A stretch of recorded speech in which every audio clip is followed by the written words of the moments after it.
Hello. केम adventure पर आप सभी का स्वागत है।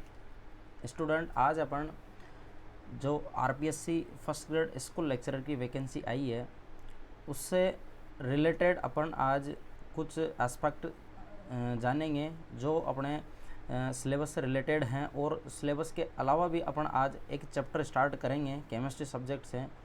तो मैं इससे पहले मैं बता देता हूँ आपको कि जो आपका सिलेबस है केमिस्ट्री सब्जेक्ट का, ये 3 पार्ट में डिवाइड कर रखा है। सब्जेक्ट की बात कर रहा हूँ मैं, फर्स्ट पेपर की नहीं कर रहा, सेकंड वाले पेपर की। इसमें 3 जगह पे इनको बांट रखा है। पार्ट फर्स्ट है जिसमें सेकेंडरी लेवल है, और पार्ट सेकंड है जिसमें ग्रेजुएशन लेवल है, और एक है पार्ट थर्ड जिसमें है अपना पीजी लेवल। और पीजी लेवल का ज़्यादा वेटेज नहीं है, 15 से 20% उसका वेटेज है। सबसे ज़्यादा वेटेज है वो है अपना ग्रेजुएशन और पार्ट फर्स्ट वाले का। तो आज अपन पार्ट फर्स्ट में स्टार्ट करेंगे चैप्टर सॉल्यूशन का। अभी आरपीएससी ने नया सिलेबस तो जारी नहीं किया है, लेकिन पुराने सिलेबस के अकॉर्डिंग अपन आज डिस्कस करेंगे सॉल्यूशन वाले चैप्टर के बारे में। तो ये अपना जो पार्ट फर्स्ट है ये सेकेंडरी लेवल का है, सेकेंडरी लेवल का, यानी अपन बात कर सकते हैं 12th लेवल। तो 12th लेवल का है।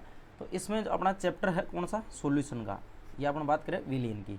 तो अपन का इसका सबसे पहले कंटेंट देखते हैं कि अपन को सिलेबस में क्या क्या पढ़ना है और अपने सिलेबस में क्या क्या गिवन है। कुछ चीज़ें हैं जो थोड़ी बहुत एक्स्ट्रा भी जानेंगे, और जो अपने सिलेबस में जो सिलेबस में हैं वो तो पढ़ना ही है अपन को। तो सबसे पहले अपन बात करते हैं इसमें फर्स्ट टॉपिक की, टाइप ऑफ सॉल्यूशन, कि सॉल्यूशन के कितने टाइप हैं। उसके बाद में है solubility and factors affecting of solubility. Solubility की बात करेंगे अपन, और सोल्यूबिलिटी को अपन यहाँ पे लिक्विड की सॉलिड में या कोई गैस की लिक्विड में, हेनरीज लॉ, ये सारे जो भी एस्पेक्ट है इन पे अपन टेम्परेचर का इफेक्ट, प्रेशर का इफेक्ट, ये सब अपन देखेंगे। तो ये सेकंड टॉपिक है। उसके बाद थर्ड टॉपिक है कंसंट्रेशन टर्म। कंसंट्रेशन टर्म में weight by weight percent, volume by volume percent, weight by volume percent, ppm, PPB, इसके अलावा मोलरिटी है, मोलेलिटी है, नॉर्मेलिटी है, और एक मोल फ्रैक्शन। ये सारी की सारी कंसंट्रेशन के टर्म हैं जो अपन डिस्कस करेंगे। उसके बाद है कोलिगेटिव प्रॉपर्टी। कोलिगेटिव प्रॉपर्टीज़ के अलावा अपन यहाँ पर डिस्कस करेंगे मोलर मास। सबसे ज़्यादा जो इम्पोर्टेंट पार्ट है वो ये वाला है, कोलिगेटिव प्रॉपर्टी। कोलिगेटिव प्रॉपर्टीज़ में वेपर प्रेशर है, और वेपर प्रेशर में अपन को मोस्ट ऑफ पढ़ना है रिलेटिव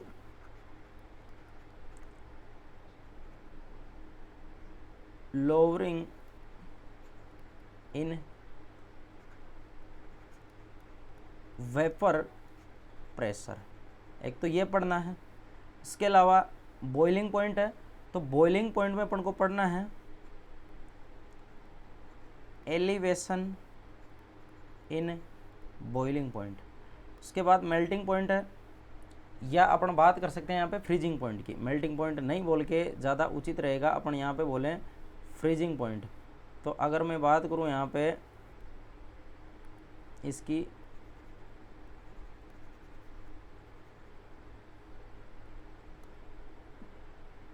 यहाँ पे अगर अपन बात करें इसकी, तो ये यहाँ पे फ्रीजिंग पॉइंट बेटर रहेगा। तो यहाँ पे अपन पढ़ेंगे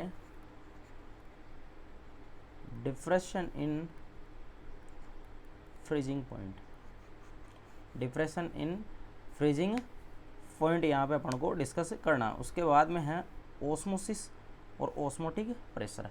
तो ये अपना सिलेबस से रिलेटेड थोड़ा बहुत इसका अपन ने देखा था कि सॉल्यूशन वाले चैप्टर में अपन को कंटेंट क्या क्या पढ़ना है। तो आज अपन स्टार्ट करेंगे टाइप ऑफ सॉल्यूशन, और सॉल्यूशन का टाइप स्टार्ट करने से पहले अपन इसमें डिस्कस करेंगे कि सॉल्यूशन की एक्चुअल में डेफिनेशन क्या होती है। तो सबसे पहले मैं बात करता हूँ सॉल्यूशन। सबसे पहले अपन बात करते हैं सॉल्यूशन की। तो सॉल्यूशन की डेफिनेशन नॉर्मली, सॉल्यूशन की अगर अपन बात करें, सॉल्यूशन एक होमोजीनियस मिक्सर होता है। और होमोजीनियस मिक्सर किसका होगा, 2 या 2 से अधिक सब्सटेंस का। अब वो सब्सटेंस कुछ भी हो सकते हैं, लेकिन उनका जो मिक्सचर होगा वो होमोजीनियस होना चाहिए। अगर होमोजीनियस नहीं होगा तो अपन उसको सॉल्यूशन नहीं बोलेंगे। तो मैं यहाँ पे इसकी डेफिनेशन लिखता हूँ, homogeneous mixture of two or more than two components are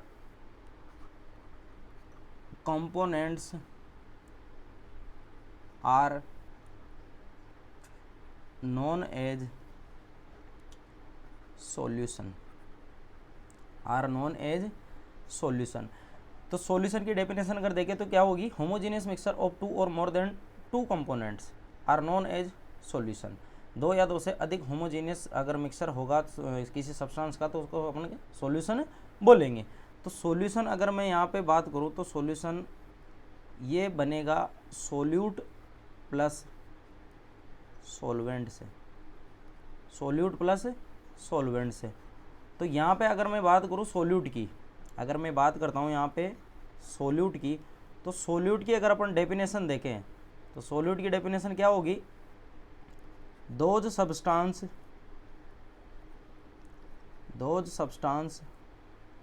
which present in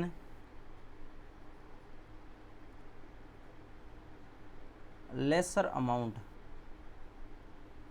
those substance present in lesser amount are known as solute। ऐसे सब्सटेंस जो कम मात्रा में प्रेजेंट रहेंगे किसी सॉल्यूशन में वो क्या कहलाएंगे, सोल्यूट कहलाएंगे। इसके बाद अगर अपन बात करें, अपन किसकी, सॉल्वेंट की। अगर अपन सॉल्वेंट की डेफिनेशन देखें तो सॉल्वेंट की डेफिनेशन क्या होगी, दोज सब्सटेंस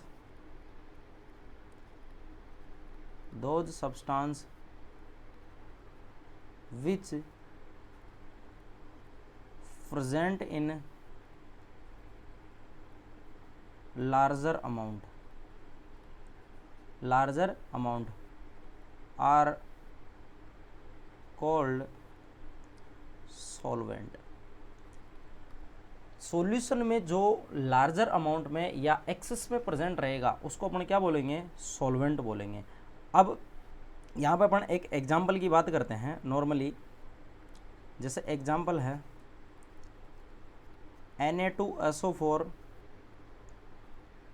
Na2SO4 यहाँ पे सॉलिड फॉर्म में है, ये किस में है, सॉलिड फॉर्म में, सॉलिड प्लस यहाँ पे अपन इसमें डाल रहे हैं वाटर, और ये अपन ले रखा है एक्सिस में। तो जब इनको अपन डिसॉल्व करते हैं वाटर के अंदर Na2SO4 को, तो ये बनाएगा Na2SO4 एक्वस। तो ये सॉल्यूशन बना है, इसका क्या बना है, ये सॉल्यूशन। अगर ये सॉल्यूशन बनाया तो जाहिर सी बात है यहाँ पे ये लेस अमाउंट में, ये एक्सिस में दे रखा है तो ये अपना क्या होगा, सॉल्वेंट, और ये लेस अमाउंट में है तो ये क्या होगा, सोल्यूट। तो यहाँ से अपन आसानी से डिसाइड करते हैं कि कौन सा तो सॉल्वेंट होगा और कौन सा सोल्यूट होगा। उसके बाद ये तो बेसिक इसका क्राइटेरिया हो गया सॉल्यूशन का, अपने डेफिनेशन देख ली, इसके टाइप्स देख लिए कि सॉल्यूशन टाइप्स की अगर बात करें, सॉरी इसकी सॉल्यूशन की बात करें अपन, तो इसका कंपोजिशन देख लिया अपन ने, सोल्यूट है और सोलवेंट है। सोल्यूट इसमें लेसर अमाउंट में है, सोलवेंट इसमें लार्जर अमाउंट में है। अब अपन बात करते हैं टाइप ऑफ सॉल्यूशन की। किसकी बात करते हैं अपन, टाइप ऑफ सॉल्यूशन की। तो अगर मैं बात करूं यहाँ पे देखिए, टाइप ऑफ सॉल्यूशन, तो टाइप ऑफ सॉल्यूशन में सबसे पहले अपन देखेंगे इसका बेसिस है on the basis of relative amount of solute and solvent, on the basis of relative amount of solute and solvent. सबसे पहले अपन देखेंगे सोल्यूट और सॉल्वेंट के अमाउंट के बेसिस पे। तो यहाँ पे अपन इसके टाइप्स देखते हैं, यहाँ पे अपन इसके टाइप देखते हैं। सबसे पहले फर्स्ट है अनसैचुरेटेड सॉल्यूशन। सबसे पहले बात करेंगे अपन अनसैचुरेटेड सॉल्यूशन। और अनसैचुरेटेड सॉल्यूशन की अगर मैं जनरली लैंग्वेज में अगर इसको समझाऊं तो ऐसा सॉल्यूशन जिसके अंदर अपन और अधिक सोल्यूट घोल सकें। जैसे मान लो कोई सॉल्यूशन है, वो अपन को फॉर्म करना है सोल्यूट और सॉल्वेंट से, तो सॉल्वेंट उसमें मैं जैसे मान लो कि 100 ग्राम ले रखा हूँ या 100 ml ले रखा हूँ। अब इसमें मैं 10 ग्राम क्या घोल सकता हूँ, सोल्यूट घोल सकता हूँ 10 ग्राम, 10 से ज़्यादा नहीं घोल सकता। तो 10 ग्राम अगर मैं घोल सकता हूँ तो इसमें मैंने डाला सिर्फ 8 ग्राम, यानी मैं 2 ग्राम और डाल सकता हूँ। तो 8 ग्राम डाला है, मतलब सेचूरेटेड नहीं हुआ। वो भी सेचूरेटेड कब होगा, जब आप 10 तक ले जाओगे इसे। तो कम अमाउंट डालेंगे अपन, यानी सेचूरेशन पॉइंट से पहले आप कितना अमाउंट डाल रखे हो वो क्या कहलाएगा, अनसेचूरेटेड सॉल्यूशन। तो मैं सबसे पहले इसकी डेफिनेशन की बात करता हूँ। इसकी डेफिनेशन क्या होगी, यहाँ पे लिख देते हैं अपन, those solution in which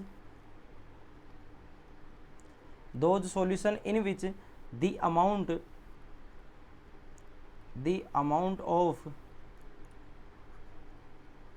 dissolved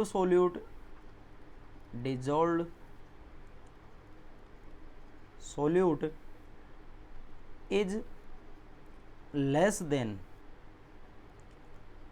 saturation point of the solution is called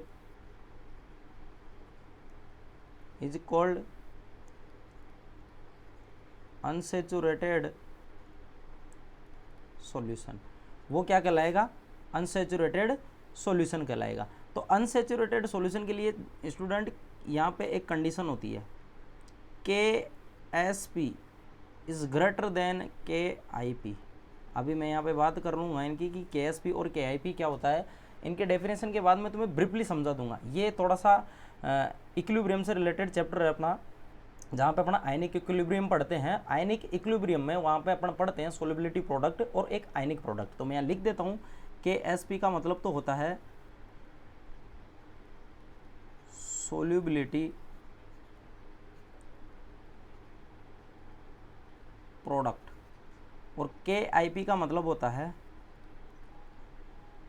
ionic product. ये अपन ब्रीफली स्टडी करेंगे किसमें, आयनिक इक्विलिब्रियम वाले चैप्टर में, जो अपन को बाद में पढ़ना है। यहाँ पे अपन बस थोड़ा सा यहाँ पे अपना टाइप ऑफ सॉल्वेंट आ रहा था, तो अपन टाइप ऑफ सॉल्यूशन आ रहा था, तो यहाँ पे थोड़ा सा डिस्कस करना पड़ेगा, यहाँ पे बनता है। तो यहाँ पे KSP ज़्यादा है KIP से। KSP ज़्यादा होने का क्या मतलब है कि इसका सोल्युबिलिटी प्रोडक्ट ज़्यादा है। सोल्युबिलिटी प्रोडक्ट ज़्यादा का मतलब कि ये और घुल सकता है। भाई सोल्युबिलिटी प्रोडक्ट ज़्यादा आ रहा है, मतलब ये सोल्यूबल होना चाह रहा है। तो KIP से ज़्यादा है KSP, इसका मतलब है कि यहाँ पे सेचुरेशन पॉइंट नहीं आया है, इसका मतलब ये और घुलना चाह रहा है। मैं यहाँ पे लिख देता हूँ, सोल्यूट डिजोल्व्ड मोर। यहाँ पे सोल्यूट क्या होगा, और डिजोल्व होना चाहेगा। तो ये अनसेचुरेटेड सॉल्यूशन की डेफिनेशन है। उसके बाद मैं बात करता हूँ सेकंड की अगर बात करें अपन, तो वो है सेचुरेटेड सॉल्यूशन।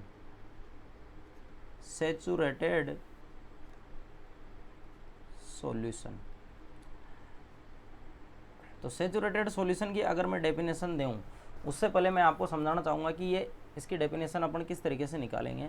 देखिए स्टूडेंट, 100 ml कोई अपन को सॉल्वेंट दे रखा है, उसमें मैं बोल रहा हूँ कि आप इसमें 50 ग्राम NaCl घोल सकते हो। वाटर है 100 ml, इसमें आप 50 ग्राम क्या घोल सकते हो, 50 ग्राम आप इसमें NaCl घोल सकते हो। आप अगर 55 ग्राम इसमें NaCl घोल रहे हो तो वो नहीं घुलेगा। मैक्सिमम किसी न किसी का तो एक सेचुरेशन पॉइंट होता है, सेचुरेशन के बाद वो इससे ज़्यादा से नहीं कर पाएगा। तो जैसे सेचुरेटेड में जैसे मैंने बोला कि अगर आप 50 ग्राम NaCl को 100 ml या 100 ग्राम जल में घोल रहे हो, तो ये इसका कंप्लीट सोल्यूबल है। इससे कम घोलोगे तो वो और घुलना चाहेगा, अनसेचुरेटेड की कंडीशन आएगी। इससे ज़्यादा घोलोगे तो वो बचा रह जाएगा, प्रेसिपिटेट के रूप में रहेगा, जिसको अपन क्या बोलेंगे आगे चल के, सुपर सेचुरेटेड सॉल्यूशन। तो सेचुरेटेड का मतलब है एक मैक्सिमम अमाउंट तक घुल चुका वो, इससे ज़्यादा नहीं घुलेगा। इससे ज़्यादा घोलोगे तो वो जम जाएगा, प्रेसिपिटेट आ जाएगा। तो मैं डेफिनेशन लिखता हूँ इसकी इसकी डेफिनेशन की अगर अपन बात करें तो those solution in which there is so much solute that if there was any more solute is added, it would not dissolve। इसमें बोला है कि ऐसा सॉल्यूशन जिसमें आप कुछ अमाउंट तक सोल्यूट घोल रहे हो और वो एक फिक्स पॉइंट तक घुल चुका है, so much solute that if there was any more solute is added. यानी सो मच सोल्यूट का मतलब आप एक फिक्स अमाउंट तक तो उसको घोल चुके हो, अब आप अगर इसमें आगे और सोल्यूट ऐड करोगे तो वो नहीं घुलेगा। तो इस टाइप के सॉल्यूशन को अपन क्या बोलते हैं, सैचुरेटेड सॉल्यूशन बोलते हैं। और इस टाइप के सॉल्यूशन के लिए क्या होता है, KSP इक्वल होता है किसके, KIP के। आयनिक प्रोडक्ट के इक्वल होगा क्या, सोल्युबिलिटी प्रोडक्ट, यानी दोनों के दोनों बराबर हो जाते हैं। इस कंडीशन में सोल्युबिलिटी प्रोडक्ट और आयनिक प्रोडक्ट इक्वल होंगे तो अपना जो सोल्यूट होगा वो डिजोल्व नहीं होगा। अगर आप घोड़ोगे तो वो प्रेसिपिटेट हो जाएगा। जैसे मैं बात करता हूँ, जैसे देखो यहाँ पे डायग्रामेटिकली अपन समझ लेते हैं। जैसे ये कोई बीकर है, इसमें मैं यहाँ पे डाल रखा हूँ 100 ml वाटर। मैंने बोल रखा है कि ये 50 ग्राम NaCl को घोल सकता है, तो 50 ग्राम NaCl को घोल सकता है। तो अगर आप इसमें 55 ग्राम डाल रहे हो, 55 ग्राम NaCl, तो 50 ग्राम तो इसमें घुल जाएगा और यहाँ पे 5 ग्राम क्या रह जाएगा, एक्स्ट्रा रह जाएगा। तो 50 ग्राम वो जो घुला है वो तो सैचुरेटेड की कैटेगरी में है, लेकिन आपने 5 ग्राम इसमें एक्स्ट्रा वो डाला है तो ये आ जाएगा अपना सुपर सैचुरेटेड की कैटेगरी में, सुपर सैचुरेटेड सॉल्यूशन की कैटेगरी में, यानी 5 ग्राम इसमें एक्स्ट्रा रह गया। तो नेक्स्ट अपना जो टाइप होगा वो क्या होगा, सुपर सैचुरेटेड सॉल्यूशन। कौन सा होगा, थर्ड वाला। अगर अपन बात करें थर्ड वाले की तो वो होगा super saturated solution. Super saturated solution की अगर मैं डेफिनेशन की बात करूं तो इसमें है those solution if we added solute after saturation point, then solute amount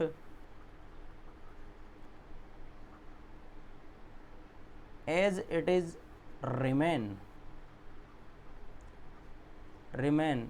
This type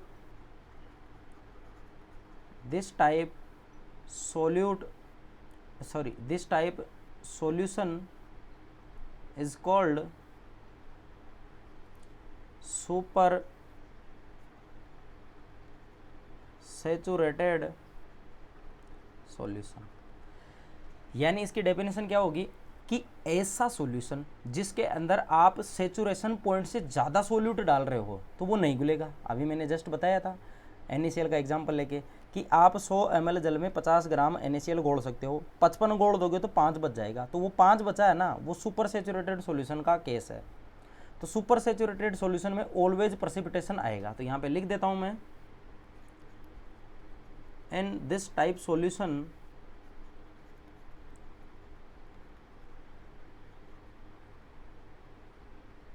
always precipitation occur। यहाँ पे हमेशा क्या होगा, प्रेसिपिटेशन होगा, तब जाके अपन बोलेंगे कि ये सुपर सैचुरेटेड सॉल्यूशन है। इस वाले केसेस में यहाँ पे अपने जो KSP होगा वो लेस देन होगा किससे, KIP से। यानी यहाँ पे आयनिक प्रोडक्ट ज़्यादा रहेगा, सोल्युबिलिटी प्रोडक्ट कम रहेगा। ऑब्वियस बात है, प्रेसिपिटेशन आ रहा है मतलब सोल्यूबल नहीं हो रहा, तो सोल्युबिलिटी प्रोडक्ट कम होगा, तभी तो यहाँ पे क्या आ रहा है, प्रेसिपिटेशन आ रहा है। अब ये एक टाइप हो गया, किसके बेसिस पे, सोल्यूट और सोलवेंट के रिलेटिव अमाउंट के बेसिस पे, कि आप सोलवेंट में कितना सोल्यूट डाल रहे हो।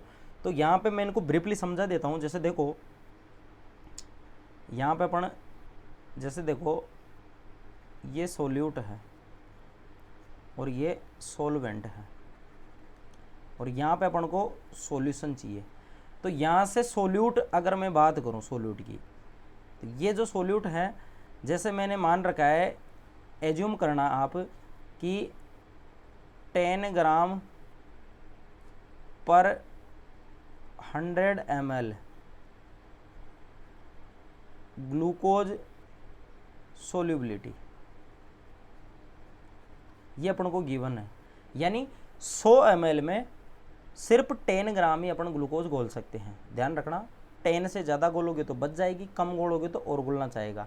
तो इस बेसिस पे अपन तीनों को आसानी से डिफाइन कर सकते हैं कि कौन सा सैचुरेटेड होगा, कौन सा अनसैचुरेटेड होगा, कौन सा सुपर सैचुरेटेड होगा।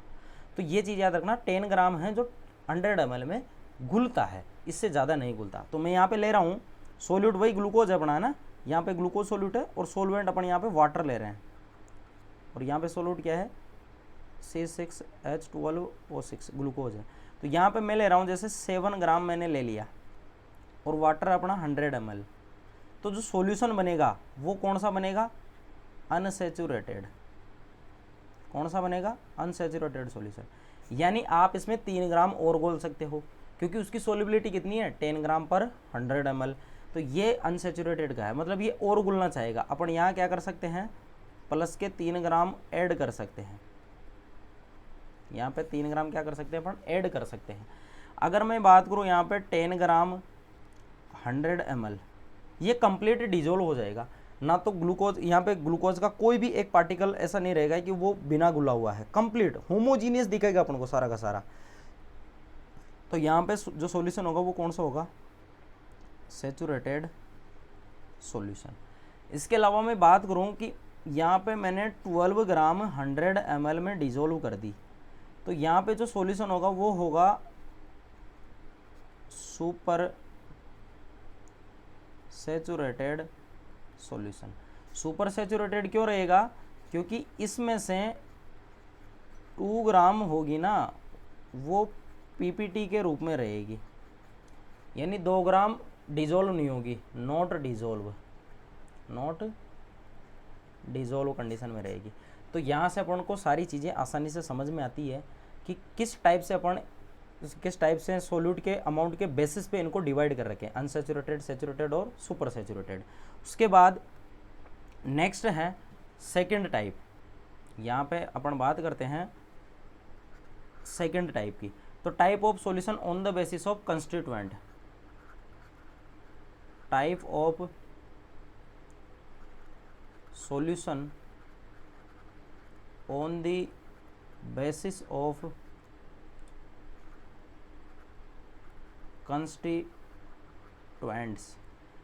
कंस्टिट्यूएंट्स के बेसिस पे। कंस्टिट्यूएंट का मतलब होता है कि आप कितने घटक इसमें डाल रहे हो। तो कंस्टिट्यूएंट के बेसिस पे स्टूडेंट, इनका टाइप अगर अपन देखें तो यहाँ पर मैं लिख रहा हूँ, सबसे पहले आएगा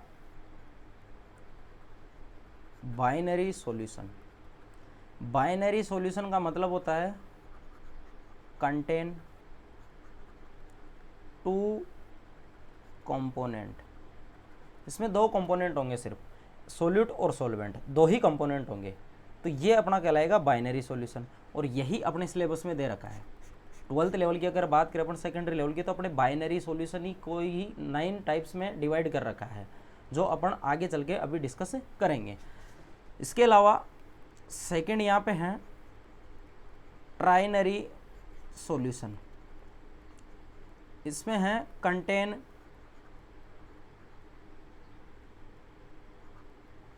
3 कंपोनेंट।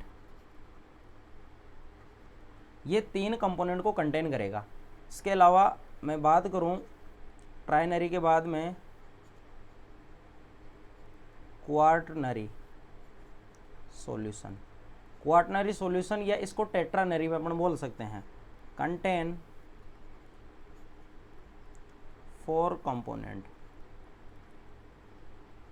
ये 4 कंपोनेंट रखेगा। तो कंस्टिट्यूएंट के बेसिस पे अपन डिवाइड कर सकते हैं, बाइनरी होगा और ट्राइनरी होगा और क्वाटनरी या टेट्रानरी होगा। इसके आगे पेंटानरी या पॉलिनरी अपन उसको बोलने लग जाएंगे, अगर क्वाटनरी के बाद में आएगा तो पॉलिनरी का मतलब उसमें बहुत सारे उसमें कंपोजिशन हो सकते हैं।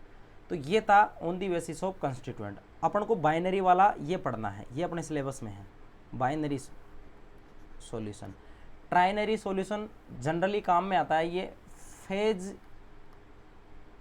इक्विलिब्रियम में, इसको पढ़ते हैं फेज इक्विलिब्रियम में।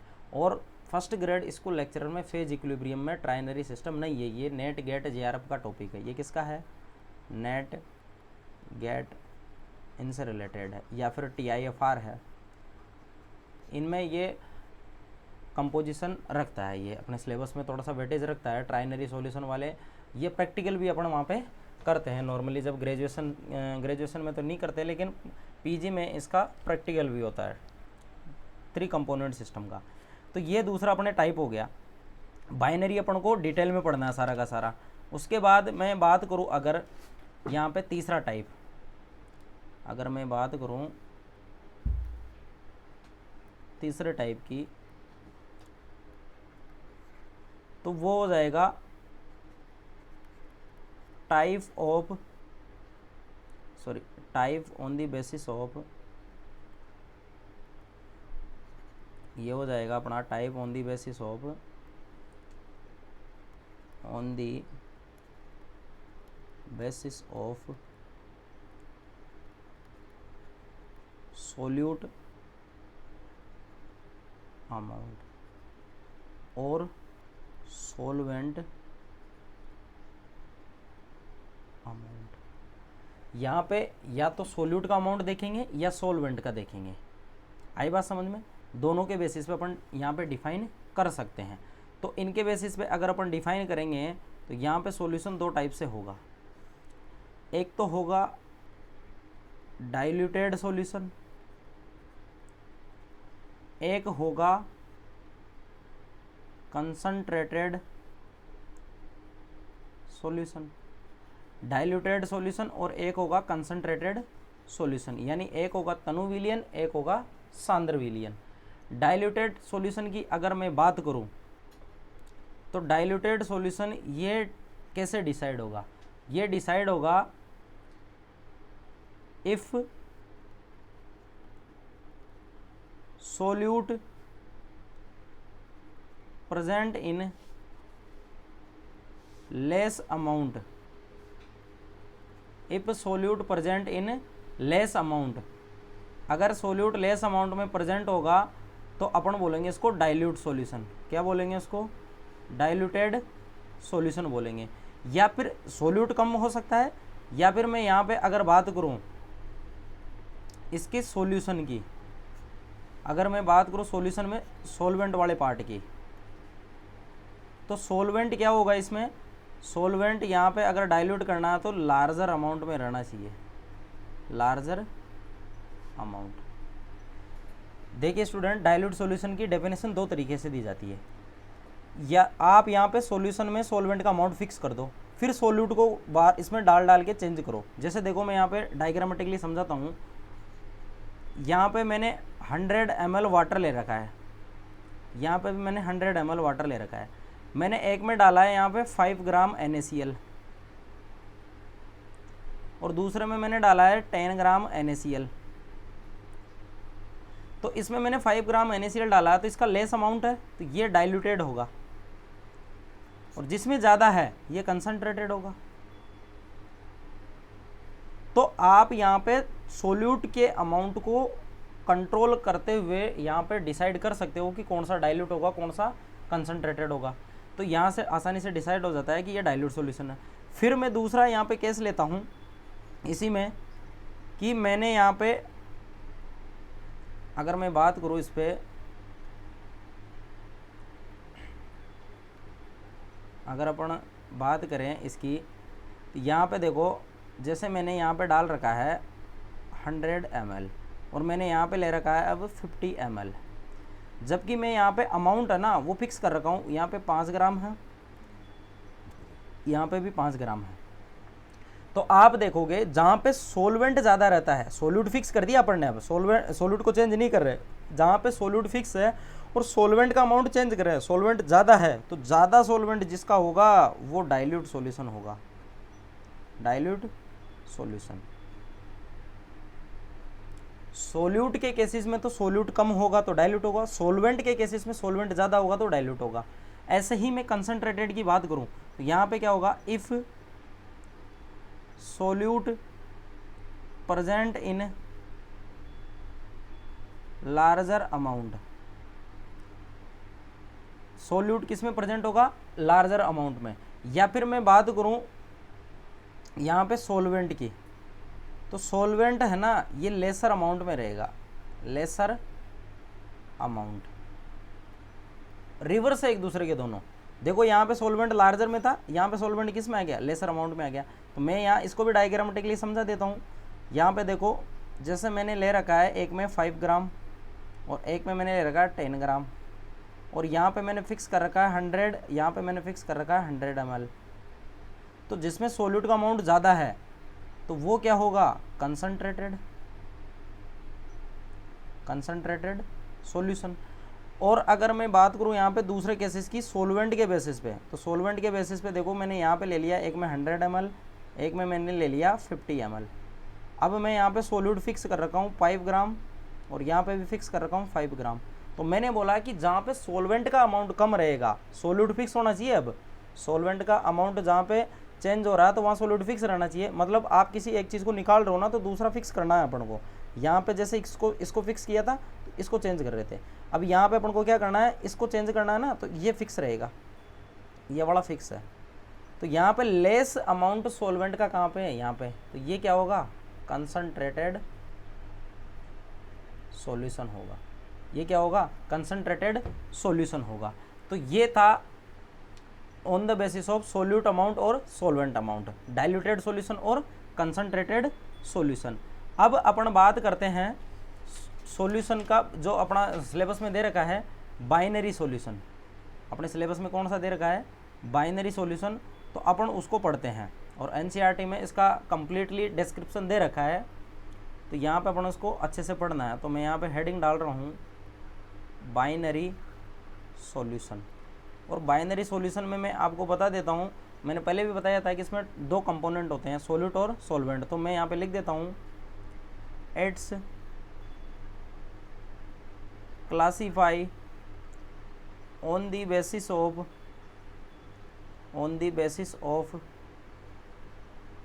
फेज और स्टेट कौन सी होगी, सॉलिड हो सकती है, लिक्विड हो सकती है और गैस हो सकती है, इस बेसिस पे। तो इनका अपन यहाँ पे बेसिस रखेंगे। तो इस बेसिस पे अगर मैं बात करूँ बाइनरी की, तो सबसे पहला अपना आता है, यहाँ पे अगर मैं लिखता हूँ सबसे पहले तो आता है गैसियस सॉल्यूशन। गैसियस सॉल्यूशन का मतलब है सॉल्वेंट यहाँ पे क्या होगी, गैस होगी। यहाँ पे गैस सॉल्वेंट के रूप में काम में आएगी। तो मैं यहाँ लिख रहा हूँ सोल्यूट और सॉल्वेंट, और यहाँ पे अपन डिस्कस करेंगे एग्जाम्पल। तो इसमें सबसे पहले एग्जाम्पल है सोल्यूट की। अगर मैं बात करूँ तो सोल्यूट गैस हो सकती है, सॉल्वेंट तो अपन ने फिक्स कर दिया गैस है। दूसरा वाला डिस्कस करेंगे उसमें भी गैस होगा, थर्ड वाले में भी गैस होगा। तो फर्स्ट में मैंने सोल्यूट लिया है गैस, गैस और गैस यहाँ पे मिक्सर होगा जैसे O2 + N2, या मैं बात करूँ एयर मिक्सचर। एयर का मिक्सर होमोजीनियस होता है। आप एयर में ये देखकर नहीं बता सकते कि N2 मॉलिक्यूल वो है और O2 वो है, कंप्लीटली होमोजीनियस दिखता है। दोनों के दोनों क्या होते हैं, एक दूसरे में होमोजीनियसली मिक्स्ड रहते हैं। तो ये सारे के सारे कंपोजिशन किसका होगा, ये गैस सोल्यूट गैस सॉल्वेंट का टाइप होगा सारा का सारा। तो ये एक सॉल्यूशन का टाइप है। उसके बाद सेकंड है गैस के बाद लिक्विड, अगर गैस में डिजोल्व है तो लिक्विड अगर गैस में डिजोल्व है तो यहाँ पे मैं बात करूँगा क्लोरोफॉर्म डिजोल्व्ड या mixed in N2 gas. Chloroform CHCl3 dissolve in N2 gas, ये इसका एग्जाम्पल हो जाएगा। उसके बाद थर्ड है सॉलिड डिजोल्व इन गैस, तो इसका एग्जाम्पल है कैम्फोर इन N2 गैस। ये सब NCERT में एज इट इज ऐसे कैसे दे रखे हैं और यही एग्जाम्पल हैं जो तुम्हारे एग्जाम में पूछते हैं। तो ये जो बाइनरी वाला है ये इम्पोर्टेंट है पोर्शन, यहाँ से चांसेस बनते हैं क्वेश्चन के। टाइप्स ऑफ सॉल्यूशन पढ़ते हैं तो इसमें यही अपना इम्पोर्टेंट पोर्शन है इस वाले पार्ट से, टाइप्स ऑफ सॉल्यूशन वाले से, तो बाइनरी वाला। तो ये हो गया अपना एक गैसियस सॉल्यूशन का। उसके बाद में सेकंड बात करूं तो वो होगा अपना सेकंड वाला लिक्विड सॉल्यूशन। कौन सा होगा? Liquid solution. और लिक्विड सॉल्यूशन में मैं बात करूं तो यहाँ पे सॉल्वेंट कौन होगा? सॉल्वेंट कौन होगा? यहाँ पे लिक्विड होगा। जब सॉल्वेंट लिक्विड होगा तो अपन यहाँ पे ऐसे ही 3 टाइप डिवाइड कर लेते हैं यहाँ पे, सॉल्यूट, सॉल्वेंट और एग्जाम्पल। तो सॉल्यूट में फर्स्ट वाला मैं ले रहा हूँ, यहाँ पे सॉल्वेंट फिक्स कर लिया पढ़ने, लिक्विड है, लिक्विड है, यहाँ पे भी लिक्विड है। तो सबसे पहले मैं बात करता हूँ gas. Gas dissolve in liquid, तो इसका एग्जाम्पल होगा O2 dissolved in water. O2 dissolve in water. Water क्या है? लिक्विड, और यहाँ पे ऑक्सीजन क्या है? गैस। तो गैस किस में डिजोल्व हो रखी है? लिक्विड में। तो ये इसका एग्जाम्पल हो जाएगा। सेकंड है लिक्विड डिजोल्व इन लिक्विड, तो इसका एग्जाम्पल हो जाएगा C2H5OH, ethyl alcohol dissolved in water. ये भी लिक्विड है और ये भी क्या है? लिक्विड है। तो लिक्विड डिजोल्व इन लिक्विड। उसके बाद है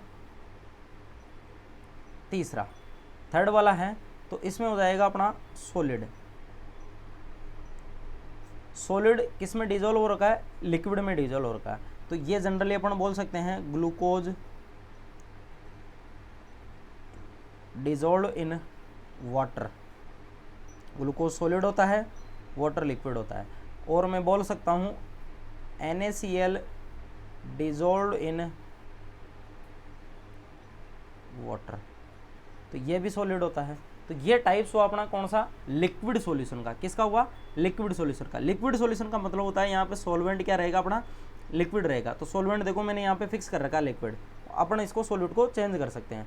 तो तीसरा टाइप अगर मैं बात करूँ इसके थर्ड वाले की, तो थर्ड कौन सा होगा? Solid solution. सॉलिड सॉल्यूशन का मतलब है यहाँ पे सॉलिड क्या रहेगा? एज सॉल्वेंट रहेगा। सॉलिड क्या रहेगा? एज सॉल्वेंट रहेगा। तो यहाँ पे मैं लिख देता हूँ प्रीवियस जो लिखा अपन ने उसके अकॉर्डिंग, सॉल्यूट यहाँ पे होगा सॉल्वेंट और यहाँ पे होगा example. Solute solvent, solvent fix कर रखा है कौन सा है? सॉलिड। इसमें भी क्या है? सॉलिड। और यहाँ पे भी क्या है? सॉलिड। अगर मैं बात करूँ यहाँ पे फर्स्ट, तो सबसे पहले गैस लेंगे।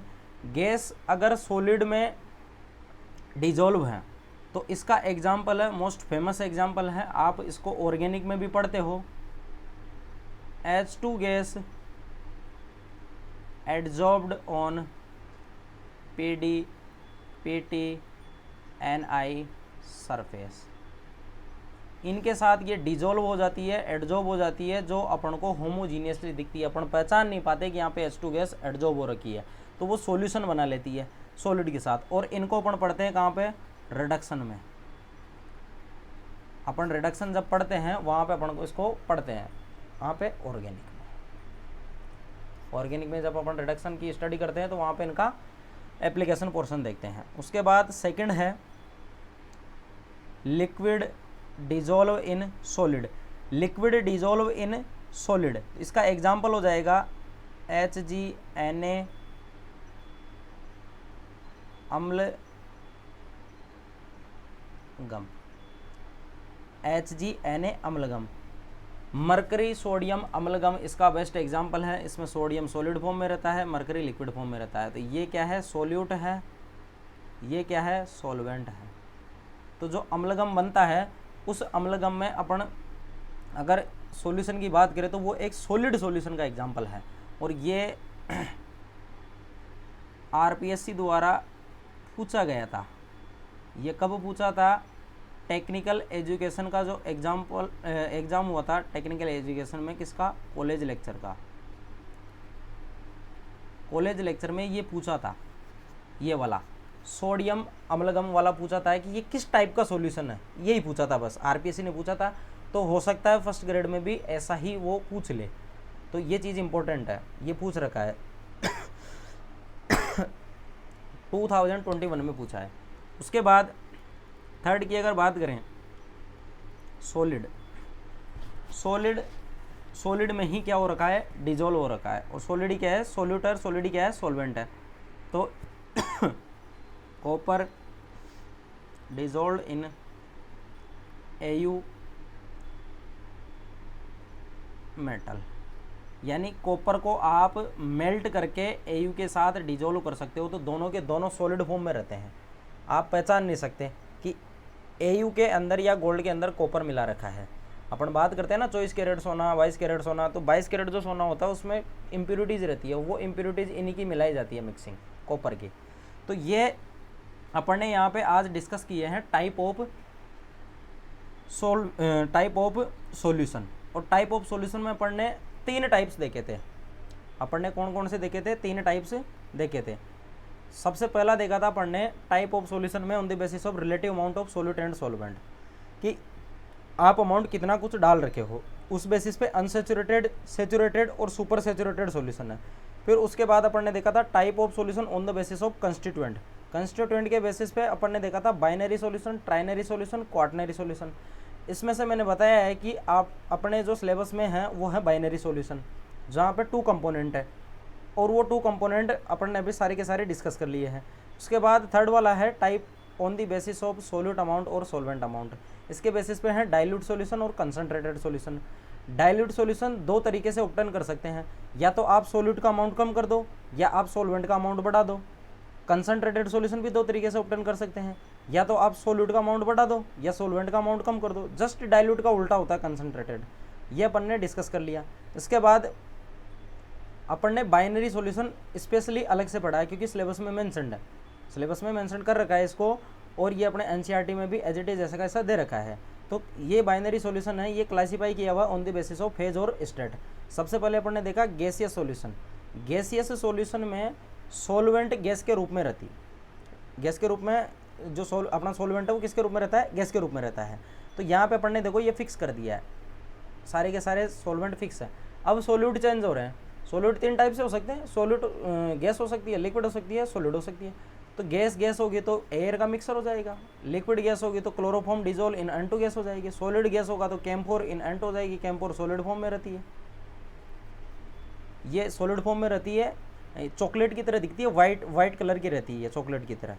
तो N2 गैस में, इसमें N2 गैस में ये डिजोल्व रहती है। तो ये कौन सा टाइप हो गया अपना? सॉलिड इन गैस वाला हो गया।